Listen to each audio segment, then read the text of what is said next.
আমার যদি কিছু দেয়, মানে আমার বাসায় যদি কিছু দেয়, হ্যাঁ, খাট 7 পদ ফার্নিচার, তো মানে তোমার খাট, চেয়ার, টেবিল, ড্রেসিং টেবিল তোমার ইউজার, এটা আমার কি? তো তোমার বাপে আমি- তোমারে দিবে। আমি তোর বাসার মধ্যে কয়েক হাজার বার গেছি, তোর বাসার মধ্যে তো যাই, কখনো মনে হয় না যে খাট, টেবিল, চেয়ার এগুলো নাই?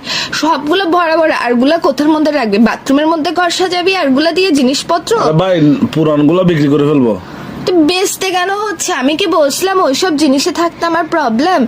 যখন আমরা বলছিলাম যে দিব, তখন কেন আরে বলছিস ভাই, যে তুমি এক একদম কাপড়ে ভাই, নিয়ে তুমি আসবো? আসলে ভাই, তুমি আসলে বুঝছো, মাথায় তোমার সমস্যা আছে। এগুলা নিয়ে এখন আমাকে প্যারা দেওয়ার কোনো দরকার আছে? আমি এখন কত ইম্পর্টেন্ট কাজে ব্যস্ত আছি। কিসের ইম্পর্টেন্ট কাজে ব্যস্ত যে তুই? আমি ওই যে পেঁয়াজও খাচ্ছি না বেলা। নেভালে পেঁয়াজু খাওয়াটা মানে আমার এত ইম্পর্টেন্ট কথা থেকে তোর ইম্পর্টেন্ট?